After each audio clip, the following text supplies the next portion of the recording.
तो hello friends, welcome back to my channel. और friend, आज के इस वीडियो सीरीज में बेसिकली हम लोग डिस्कस करने वाले हैं कुछ महत्वपूर्ण बातों को, जो कि हर वो स्टूडेंट जो कि आरजीपीवी बीटेक फर्स्ट ईयर में है उनके लिए जानना काफ़ी ज़रूरी है। और बहुत सारे स्टूडेंट का कमेंट भी आया था कि सर कुछ प्रोसेस बताइए, किस तरह से क्या होता है, एग्जाम का पैटर्न क्या होता है, इंटरनल एक्सटर्नल ये सारे एग्जामिनेशन क्या होते हैं, कैसे होते हैं, क्या उसका प्रोसीजर होता है और किस तरह से हम पेपर को लिखेंगे कि अच्छा स्कोर कर सकते हैं। तो फ्रेंड, ये वीडियो काफ़ी इंटरेस्टिंग होने वाला है, तो वीडियो में अंत तक बने रहिएगा, तभी आपको पूरा कंसेप्ट समझ में आएगा। तो स्टार्ट करते हैं हम लोग। जी हाँ दोस्तों, सबसे पहला एग्जाम का पैटर्न क्या होता है। तो आपको पता है कि कोरोना के टाइम में एग्जामिनेशन तो ऑनलाइन ही होते थे, लेकिन अब जो है कोरोना का टाइम खत्म हो चुका है और अब जो एग्जामिनेशन आपका स्टार्ट होने वाला है वो ऑफलाइन ही एग्जामिनेशन होने वाले हैं। तो बेसिकली आपको पता है कि जो भी स्टूडेंट आपके सिविल ब्रांच से होंगे, मैकेनिकल से होंगे, इलेक्ट्रिकल से होंगे या फिर सीएस से होंगे, तो आपने उसके सिलेबस को देखा होगा। अगर आपने सिलेबस को डिस्कस नहीं किया है, नहीं देखा है, तो मैं उसका लिंक डिस्क्रिप्शन में दे दूंगा। मैंने सिलेबस को बेहतरीन तरीके से डिस्क्राइब किया है, तो आप उसको समझ सकते हैं और देख सकते हैं। क्लियर? तो सबसे पहले आपको पता होना चाहिए कि जो आपके थ्योरी पेपर के एग्जामिनेशन होते हैं वो आपके 70 मार्क्स के होते हैं, यानी 70 नंबर, जिसमें से आपको पासिंग मार्क्स लगभग 20 to 25 नंबर होते हैं, जो कि आपको लाने सुफिशियंट है। यानी 24 से 25 नंबर अगर आप ला देते हैं तो कहीं ना कहीं आप एग्जामिनेशन को क्लियर कर सकते हैं, पास कर सकते हैं। क्लियर? तो वो आपका पैटर्न होता है। और एग्जामिनेशन में मेनली 7 क्वेश्चन पूछे जाते हैं, जिसमें से केवल आपको 5 सवालों का जवाब देना होता है। क्लियर? तो आप अपने अकॉर्डिंग जो भी सवाल आपको बेहतर लगे कि मैं इसमें अच्छा स्कोर कर सकता हूं, तो पहले आप उसी सवाल को सॉल्व करने की कोशिश कीजिएगा। अदरवाइज आप अगर कुछ टॉपिक के बारे में थोड़ा बहुत जानते हैं तो उनको आप लास्ट में कीजिएगा, क्योंकि first impression is the last impression, यानी पहला ही काफी इंपॉर्टेंट होता है। एग्जामिनर पहले को ही बेहतरीन तरीके से देखता है। क्लियर? तो एग्जाम का पैटर्न आपको समझ में आ गया। क्लियर?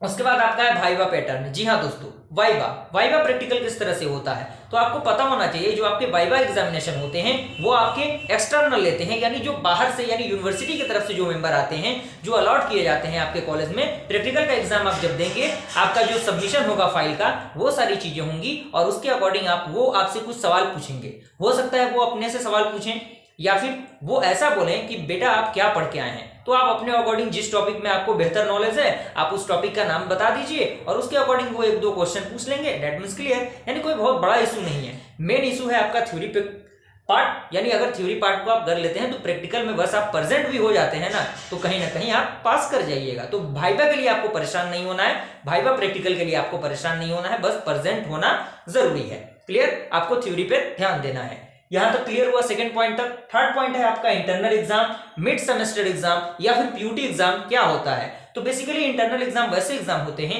जो आपके कॉलेज कंडक्ट कराता है, यानी जिस भी इंस्टीट्यूट में, जिस भी कॉलेज में आप पढ़ रहे हैं जो कि आपका आरजीपीवी से एफिलिएटेड है, तो वो जो आपका एग्जामिनेशन कंडक्ट कराते हैं, दैट मीन्स आपका जो एग्जामिनेशन होता है मिड सेमेस्टर, दैट मीन्स आपका लगभग 2 मिड सेम एग्जामिनेशन होते हैं। और आपका जो मिड सेम एग्जामिनेशन होता है वो आपका उसका जो रिजल्ट होता है वो यूनिवर्सिटी में पे करना हो, यूनिवर्सिटी में देना होता है। तो कहीं ना कहीं आपको उसमें बेहतर परफॉर्मेंस देना होना चाहिए और उसके अकॉर्डिंग आप अच्छा स्कोर कर सकते हैं। क्लियर? तो वो सारी चीजों को आप देख लीजिएगा। इंटरनल एग्जाम कॉलेज का एग्जामिनेशन होता है जिसको देना आपके लिए थोड़ा जरूरी हो जाता है। क्लियर? क्योंकि मार्क्स आपके भेजे जाते हैं तो थोड़ा सा नंबर पे इम्पैक्ट पड़ता है। और पीयूटी एग्जाम वो होते हैं जो आपके सेमेस्टर एग्जामिनेशन के कुछ दिन पहले होता है, जो कि कॉलेज में कंडक्ट कराया जाता है और बेसिकली उससे 5 यूनिट के सवाल आपके पूछे जाते हैं। तो यही आपका पैटर्न होता है। क्लियर? उसके बाद हम बात करेंगे एक्सटर्नल एग्जाम क्या होता है। एक्सटर्नल एग्जाम उसे कहते हैं जो आपके यूनिवर्सिटी कंडक्ट कराती है, दैट मीन्स आपका फाइनल एग्जामिनेशन। फाइनल एग्जामिनेशन जिसका टाइम टेबल आपको उसके ऑफिशियल वेबसाइट पे रिलीज कर दिया जाता है, एग्जामिनेशन फॉर्म शुरू होते हैं, उसके बाद आपका टाइम टेबल आता है, तो उसके अकॉर्डिंग आपको टाइम टेबल अलॉट किया जाता है और उसके अकॉर्डिंग आप थ्योरी पेपर जो आपका 70 मार्क्स का नंबर का होता है, तो उसके अकॉर्डिंग आप उस एग्जामिनेशन को देंगे। क्लियर? तो वो आपके एक्सटर्नल एग्जाम के कैटेगरी में आएगा। उसके बाद आपका आता है language problem. Most of the student के केसेस में क्या होता है, वो परेशान होते हैं कि लैंग्वेज प्रॉब्लम कैसे सॉल्व करें। देखिए, लैंग्वेज प्रॉब्लम का ये प्रोसीजर है कि आपको पता होना चाहिए कि लैंग्वेज थोड़ा सा तो मैटर करता ही है, लेकिन आप इंजीनियरिंग हिंदी में करके क्या करेंगे। क्लियर? तो कहीं ना कहीं आपको उस माहौल में ढलना पड़ेगा जिस माहौल में हर इंजीनियर ढलता है। तो आप थोड़ा थोड़ा आदत लगाएंगे तो आप आसानी से कर सकते हैं, कोई बहुत बड़ा इशू नहीं है।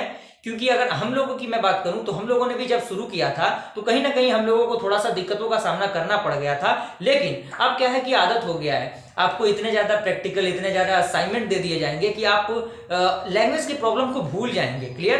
तो कोई बहुत बड़ा इशू नहीं है और फर्स्ट सेमेस्टर का एग्जामिनेशन आपको अपने इंग्लिश मीडियम में ही देना है, क्योंकि हिंदी मीडियम की अगर मैं बात करूं तो बहुत सारे स्टूडेंट ऐसे थे जो कि हिंदी मीडियम में भी क्वेश्चन का आंसर लिख के आए थे, तो कहीं ना कहीं उन बच्चों का बैक लगा हुआ है। तो इसको आपको मद्देनजर रखते हुए इंग्लिश का प्रयोग करना है अच्छी तरीके से, थोड़ा बहुत ही करें लेकिन करना है, ताकि एग्जामिनर समझ सके कि यस ये बच्चा कुछ करने की कोशिश कर रहा है। क्लियर?